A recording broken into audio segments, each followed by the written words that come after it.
राधे राधे, हरे कृष्णा, ओम आदित्याय नमः। आप सभी का दिन शुभ और मंगलमय हो। आज ज्येष्ठ मास के कृष्ण पक्ष का 7वां दिन है। आज षष्ठी तिथि दोपहर 12:21 तक रहेगी और उसके बाद सप्तमी तिथि प्रारंभ हो जाएगी। आज दिनांक है 8 मई और दिन है शुक्रवार। प्रिय श्रोताओं, ज्येष्ठ मास धीरे धीरे हमें उस गहराई तक ले जाता है जहाँ साधना केवल पूजा भर नहीं रह जाती बल्कि एक सुंदर दृष्टि बन जाती है। यह 7वां दिन हमें सिखाता है कि धर्म केवल बड़े बड़े आयोजनों में नहीं बल्कि हमारे रोजमर्रा के छोटे छोटे कार्यों में भी झलकता है। आज की कथा में कोई बड़ा चमत्कार दिखाई नहीं देता, लेकिन फिर भी यह अपने आप में अत्यंत चमत्कारिक है, क्योंकि यह कथा हमें हमारे जीवन के निर्णयों, संघर्षों और संयम को एक नई रोशनी में देखने की प्रेरणा देता है। यह दिन हमें याद दिलाता है कि कई बार सबसे बड़ा तप यही होता है कि सही समय पर मौन रह जाए और सही बात पर दृढ़ता से अडिग बने रहे। इस पुण्य काल में हम एक बार फिर से श्री कृष्ण से क्षमा और कृपा की प्रार्थना करते हैं। हे श्री कृष्ण, यदि कभी हमारा श्रद्धा डगमगाई हो तो कृपया करके उसे सहारा दे। हम सूर्य देव से भी विनम्र निवेदन करते हैं, हे भास्कर देव, हमें हर परिस्थिति में धैर्य और प्रकाश का सुंदर संतुलन प्रदान करें।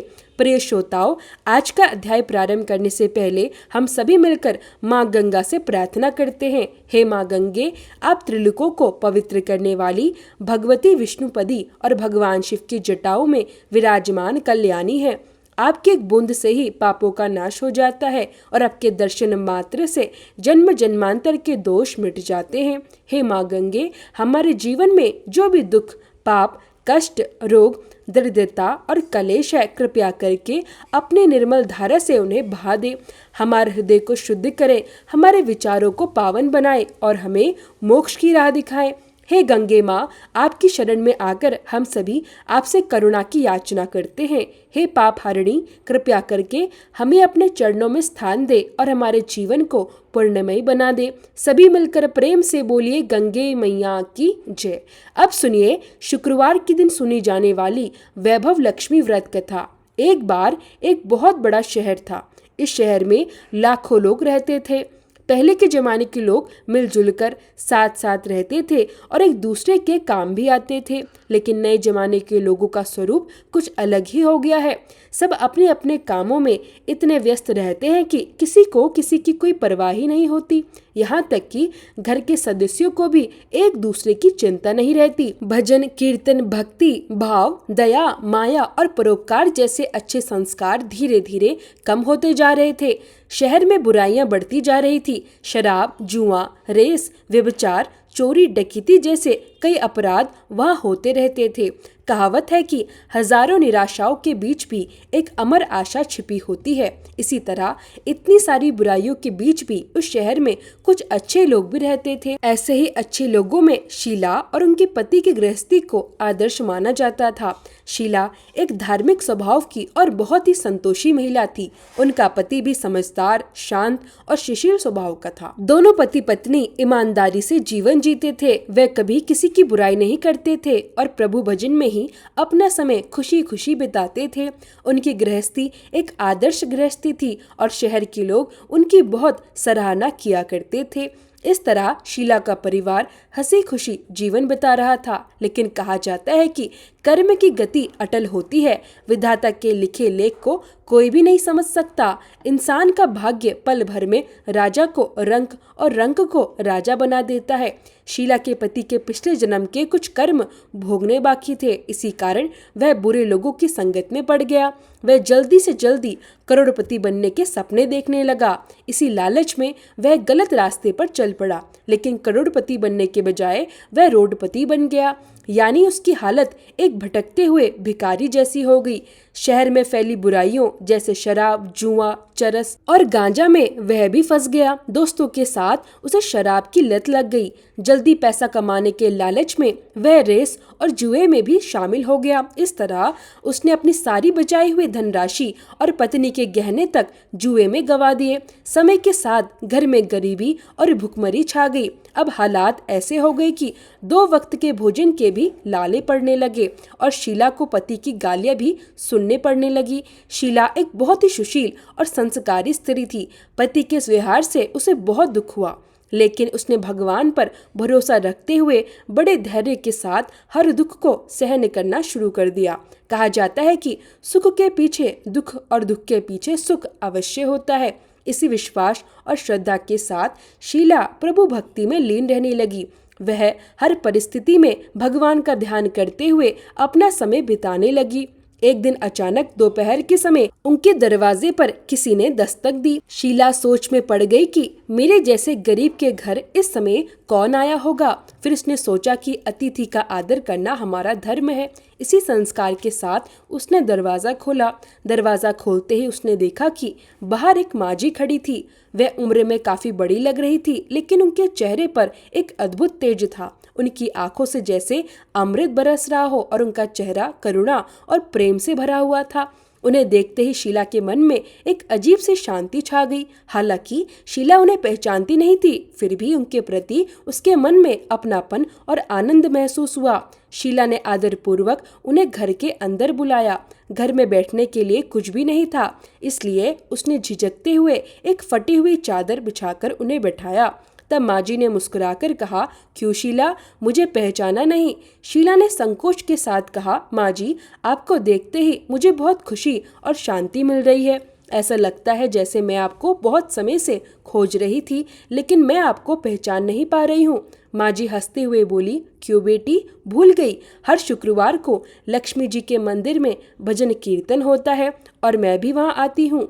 हम हर शुक्रवार वहीं मिलते थे। पति के गलत रास्ते पर जाने के बाद से शीला बहुत दुखी रहने लगी थी और इसी दुख के कारण उसने मंदिर जाना भी छोड़ दिया था। अब उसे लोगों से नजर मिलाने में भी शर्म आने लगी थी। उसने माँ जी की बात सुनकर अपनी याददाश्त पर जोर दिया, लेकिन फिर भी उसे माँ जी याद नहीं आई। तब माँ जी ने कहा, बेटी, तू लक्ष्मी जी के मंदिर में कितने सुंदर भजन गाती थी, अब तू वहाँ दिखाई नहीं देती, इसलिए मुझे चिंता हुई कि तू क्यों नहीं आ रही। कहीं बीमार तो नहीं हो गई ना? ऐसा सोचकर ही मैं तुझसे मिलने चली आई हूँ। माँ जी के अति प्रेम भरे शब्दों से शीला का हृदय पिघल गया था। उसकी आंखों में आंसू आ गए और माँ जी के सामने वह बिलख बिलख कर रोने लगी। यह देखकर माँ जी शीला के पास गई और उसकी सिसकती पीठ पर प्यार भरा हाथ फेर कर उसे सांत्वना देने लगी। माँ ने कहा, बेटी, सुख और दुख तो धूप और छाव की तरह होते हैं। धैर्य रखो बेटी। और तुझे परेशानी क्या है? तेरे दुख की बात मुझे सुना, तेरा मन हल्का हो जाएगा और तेरे दुख का कोई उपाय भी मिल जाएगा। माँ जी की बात सुनकर शीला के मन को बहुत शांति मिली। फिर उसने माँ जी से कहा, माँ जी, मेरी गृहस्थी में भरपूर सुख और खुशियाँ थी। मेरे पति भी बहुत सुशील थे, लेकिन अचानक हमारा भाग्य हमसे रूठ गया। मेरे पति बुरी संगति में फंस गए, बुरी आदतों के शिकार हो गए और अपना सब कुछ गवा बैठे। अब हम रास्ते के भिखारी जैसे बन गए हैं। यह सुनकर माँ ने कहा, ऐसा कहा जाता है कि कर्म की गति बड़ी ही न्यारी होती है। हर इंसान को अपने अपने कर्म भुगतने ही होते हैं। इसलिए बेटी, तू चिंता मत कर। अब तू अपने कर्म भुगत चुकी है और अब तुम्हारे सुख के दिन अवश्य आएंगे। तू तो माँ लक्ष्मी जी की भक्त है और माँ लक्ष्मी जी तो प्रेम और करुणा की साक्षात अवतार है। वे अपने भक्तों पर हमेशा ममता रखती है। इसलिए तू धैर्य रखकर माँ लक्ष्मी जी का व्रत कर, इससे सब कुछ ठीक हो जाएगा। माँ लक्ष्मी जी का व्रत करने की बात सुनकर शीला के चेहरे पर एक नई चमक आ गई। उसने पूछा, माँ जी, माँ लक्ष्मी जी का व्रत कैसे किया जाता है? वह मुझे समझाइए, मैं ये व्रत अवश्य करूंगी। माँ जी ने कहा, बेटी, माँ लक्ष्मी जी का व्रत बहुत ही सरल होता है। इसे वरद लक्ष्मी व्रत या वैभव लक्ष्मी व्रत भी कहा जाता है। यह व्रत करने वाले की सारी मनोकामनाएं पूरी हो जाती हैं और वह सुख, समृद्धि और यश की प्राप्ति करता है। ऐसा कहकर माँ जी वैभव लक्ष्मी व्रत की विधि बताने लगी। बेटी, वैभव लक्ष्मी व्रत वैसे तो बहुत ही सरल सा व्रत है, किंतु कई लोग इस व्रत को गलत तरीके से करते हैं, इसलिए उन्हें इसका कोई फल नहीं मिलता। कई लोग कहते हैं कि सोने के गहनों की हल्दी कुमकुम से पूजा कर लो, बस व्रत हो गया, लेकिन ऐसा नहीं है। कोई भी व्रत शास्त्रीय विधि से करना चाहिए, तभी उसका पूरा फल मिलता है। सच्ची बात यह है कि सोने के गहनों का भी विधि से पूजन करना चाहिए। व्रत की उद्यापन विधि भी शास्त्रीय तरीके से ही करनी चाहिए। यह व्रत शुक्रवार को ही करना चाहिए। प्रातःकाल स्नान करके स्वच्छ कपड़े पहने और सारा दिन जय मां लक्ष्मी का जाप करते रहें। किसी की निंदा नहीं करनी चाहिए। शाम को पूर्व दिशा में मुंह करके साफ आसन पर बैठ जाएं। सामने चौकी रखकर उस पर साफ कपड़ा बिछाएं और उसके ऊपर चावल का छोटा सा ढेर करें। उस ढेर पर पानी से भरा तांबे का कलश रखें और कलश के ऊपर एक कटोरी रखें। उस कटोरी में एक सोने का गहना रखें। सोने का ना हो तो चांदी का भी चलेगा और चांदी का ना हो तो नगद रुपया भी रखा जा सकता है। फिर घी का दीपक और धूप जलाएं। माँ लक्ष्मी जी के अनेक स्वरूप हैं और उन्हें श्री यंत्र अत्यंत प्रिय है, इसलिए वैभव लक्ष्मी व्रत में पूजन करते समय सबसे पहले श्री यंत्र और लक्ष्मी जी के विधि स्वरूपों का सच्चे मन से दर्शन करें। इसके बाद लक्ष्मी स्तवन का पाठ करें। फिर कटोरी में रखे गहने या रुपयों को हल्दी, कुमकुम और अक्षत चढ़ाकर पूजा करें और लाल रंग का पुष्प अर्पित करें। शाम को कोई मीठी वस्तु बनाकर उसका प्रसाद रखें। यदि संभव ना हो तो शक्कर या गुड़ का भी भोग लगा सकते हैं।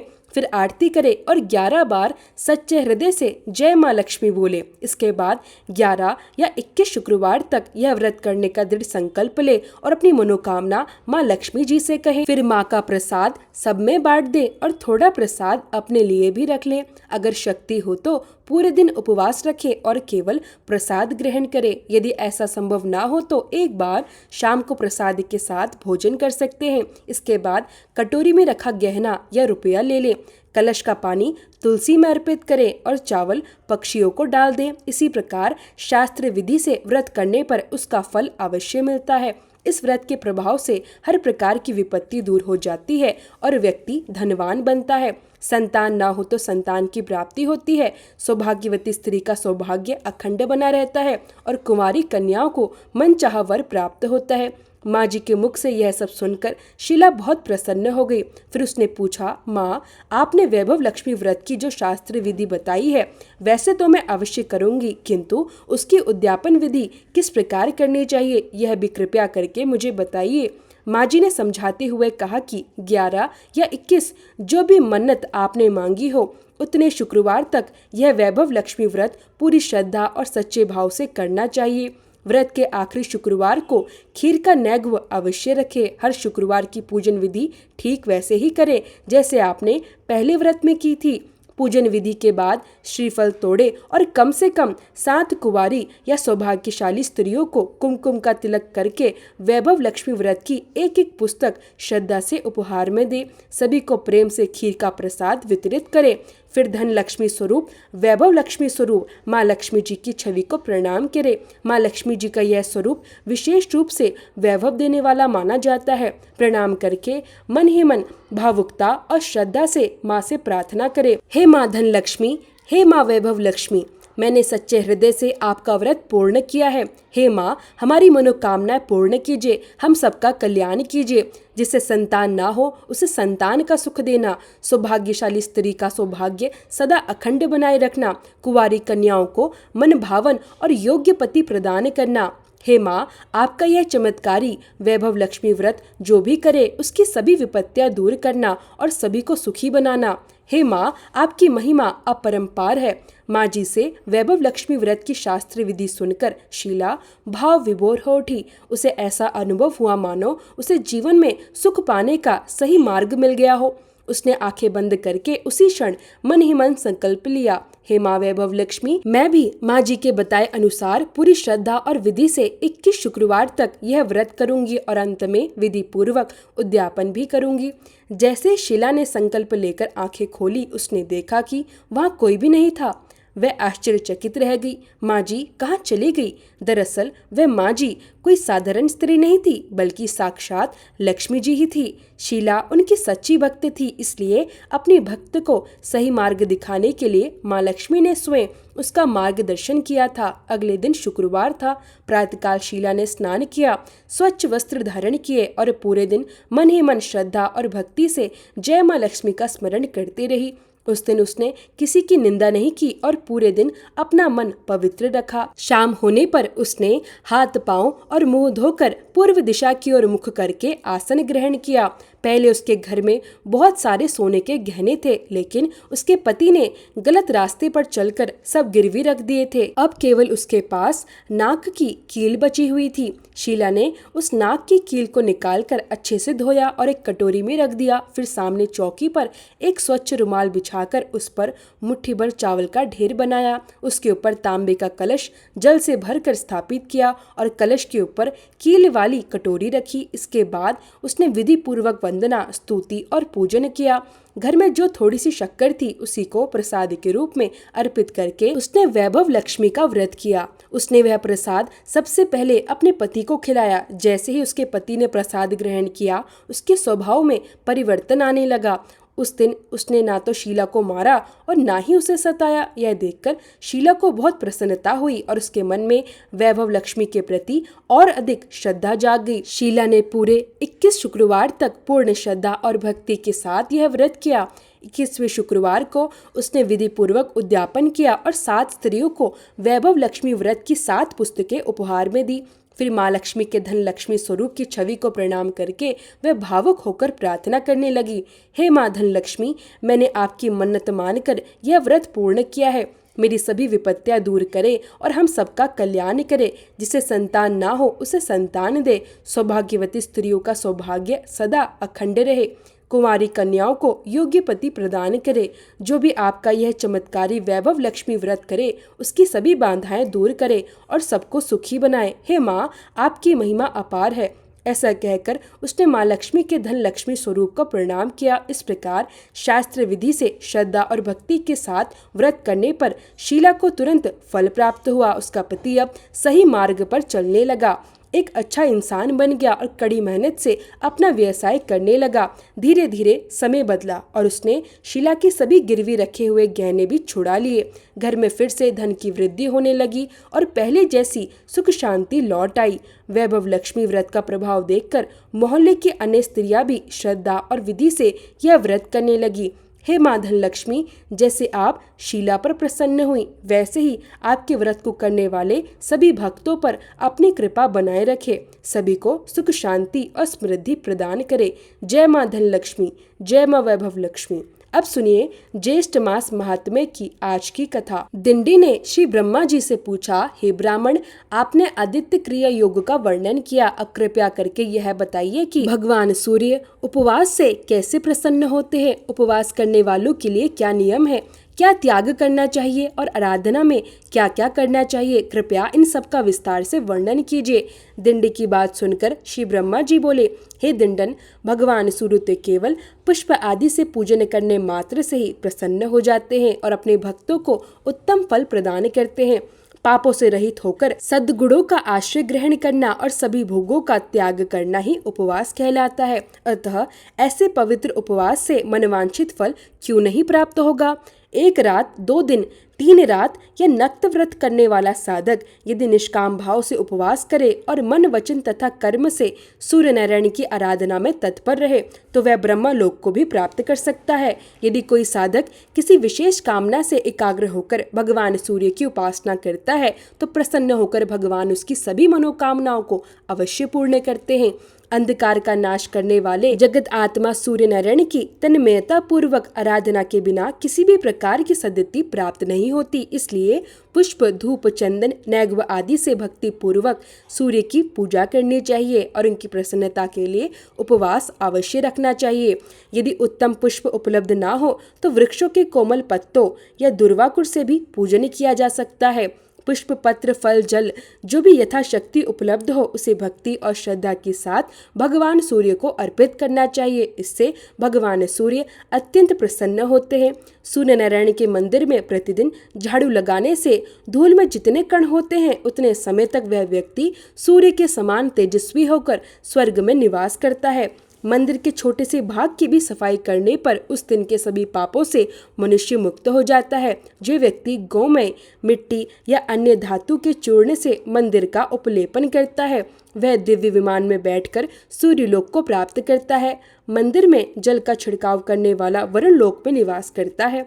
जो व्यक्ति लेपन किए हुए मंदिर में पुष्प बिखेरता है वह कभी भी दुर्गति को प्राप्त नहीं होता। मंदिर में दीप प्रज्वलित करने वाला व्यक्ति सभी ऋतुओं में सुगंध वाहन और साधनों को प्राप्त करता है।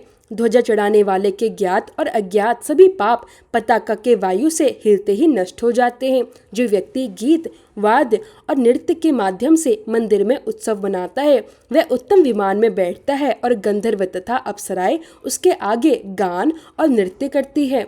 जो मंदिर में पुराणों का पाठ करता है उसे श्रेष्ठ बुद्धि की प्राप्ति होती है और वह जातिस्मर बन जाता है अर्थात अपने सभी जन्मों को जानने वाला हो जाता है। दिन में सूर्य की आराधना करने से मनुष्य जो चाहे वह प्राप्त कर सकता है। इनकी आराधना से अनेक लोग गंधर्व बने, कुछ विद्याधर बने और कुछ देवता भी बन गए। देवराज इंद्र ने भी सूर्य की आराधना करके ही इंद्र पद प्राप्त किया था।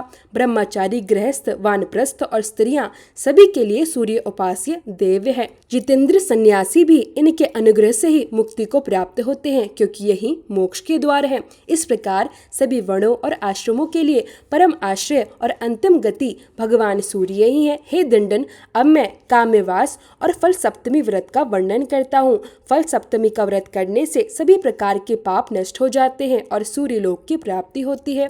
भाद्रपद मास की शुक्ल चतुर्थी को अयाचित व्रत करे, पंचमी को एक बार भोजन करे, षष्ठी को क्रोध पर विजय पाकर पूर्ण उपवास रखे और फिर भक्ति भाव से सूर्य नारायण की पूजा करे। रात्रि में भगवान सूर्य के सम्मुख पृथ्वी पर शयन करे। सप्तमी के दिन प्रातः उठकर स्नान और पूजन करे तथा खजूर, नारियल, आम, मातुलंग आदि का नैवेद्य अर्पित करे। ब्राह्मणों को दान दे और स्वयं प्रसाद ग्रहण करे। यदि यह फल उपलब्ध ना हो तो चावल या गेहूं के आटे में गुड़ मिलाकर घी में पकाकर भगवान को भोग लगाएं। इसके बाद हवन करे और ब्राह्मणों को भोजन कराएं। इस प्रकार 1 वर्ष तक सप्तमी व्रत करे और अंत में उद्यापन करे। गौमूत्र, गौमय, दूध, दही, घी, कुश जल, श्वेत मिट्टी, तिल, सरसों, दुर्वा, गौ के सींग का जल और चमेली के फूलों के रस से स्नान करे और प्राशन करे। ये सभी पापों का नाश करने वाले हैं। भूमि, धान्य, गौ, बछड़ा, ताम्रपात्र, श्वेत वस्त्र आदि ब्राह्मणों को दान करे। जो समर्थ ना हो वे चांदी, आटे के पिंड, फल और वस्त्र दान करे। आचार्यों को सोना, रत्न और वस्त्र प्रदान करे तथा ब्राह्मणों को भोजन कराएं। इस प्रकार यह व्रत पूर्ण होता है।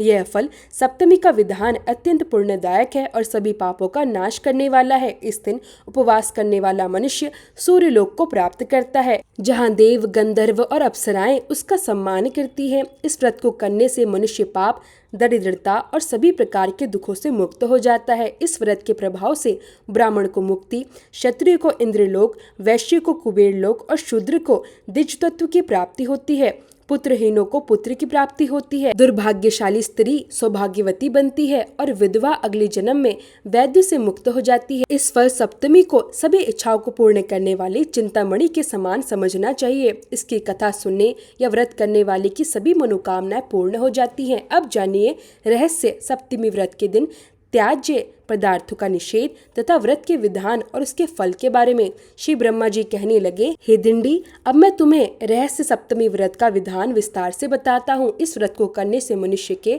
आगे आने वाली 7 पीढ़ियों का तथा पीछे की 7 पीढ़ियों के कुलों का उद्धार हो जाता है। जो व्यक्ति इस व्रत का नियम पूर्वक पालन करता है उसे धन, पुत्र, आरोग्य, विद्या, विनय, धर्म तथा अप्रपेय वस्तुओं की भी प्राप्ति हो जाती है। इस व्रत के नियम इस प्रकार है। सबके प्रति मैत्री भाव रखते हुए भगवान सूर्य का निरंतर चिंतन करते रहना चाहिए। मनुष्य को व्रत के दिन ना तो तेल का स्पर्श करना चाहिए, ना ही नीला वस्त्र धारण करना चाहिए और ना ही आंवले से स्नान करना चाहिए और किसी से भी कलेश तो बिल्कुल भी नहीं करना चाहिए। इस दिन यदि कोई नीला वस्त्र धारण करके सत्कर्म करता है तो वह निष्फल हो जाता है। जो ब्राह्मण इस व्रत के दिन एक बार भी नीला वस्त्र धारण कर ले तो उसे अपनी शुद्धि के लिए उपवास करके पंचगव्य का प्राशन करना चाहिए, तभी वह शुद्ध हो सकता है। यदि अज्ञानवश कोई ब्राह्मण नील वृक्ष की लकड़ी से दंत धावन अर्थात दातुन करता है तो वह केवल 2 चंद्रयान व्रत करने से ही शुद्ध हो सकता है। और यदि इस दिन केवल रोमकूप में भी नीले रंग का प्रवेश हो जाए तो भी 3 कुछ चंद्रयान व्रत करने से ही शुद्धि संभव होती है। जो व्यक्ति भूलवश नील वृक्ष के उद्यान अर्थात बगीचे में चला जाता है वह पंचगव्य प्राशन से ही शुद्ध हो सकता है। जहाँ नील एक बार बोई जाती है वह भूमि पूरे 12 वर्षों तक अपवित्र मानी जाती है। रहस्य सप्तमी व्रत के दिन जो व्यक्ति तेल का स्पर्श करता है उसकी प्रिय पत्नी नष्ट हो जाती है, इसलिए इस दिन तेल का स्पर्श बिल्कुल नहीं करना चाहिए। इस तिथि को किसी के साथ द्रोह और क्रूरता करना भी बिल्कुल उचित नहीं है। इस दिन गीता गाना, नृत्य करना, वीणा आदि वाद्य यंत्र बजाना, शव देखना, व्यर्थ में हंसना, स्त्री के साथ शयन करना, दंत क्रीड़ा करना, रोना, दिन में सोना, असत्य बोलना, दूसरों के अनिष्ट का चिंतन करना, यह सब त्याज्य है। किसी भी जीव को कष्ट देना, अत्यधिक भोजन करना, गली कूचों में व्यर्थ घूमना, दंभ करना, शोक करना, शठता और क्रूरता, इन सभी का इस दिन पूर्ण रूप से त्याग कर देना चाहिए। इस व्रत का आरंभ चैत्र मास से करना चाहिए। व्रत करने वाले मनुष्य को चाहिए कि वह चैत्र आदि मासों में धाता, अरिम्या, मित्र, वरुण, इंद्र, विवासवान, पर्जन्य, पूषा, भग, तुष्टा, विष्णु तथा भास्कर इन 12 सूर्यों का क्रमशः पूजन करे। प्रत्येक सप्तमी के दिन भोजक ब्राह्मण को घी के साथ भोजन कराकर उसे घी सहित पात्र 1 माशा स्वर्ण और दक्षिणा दान में देनी चाहिए।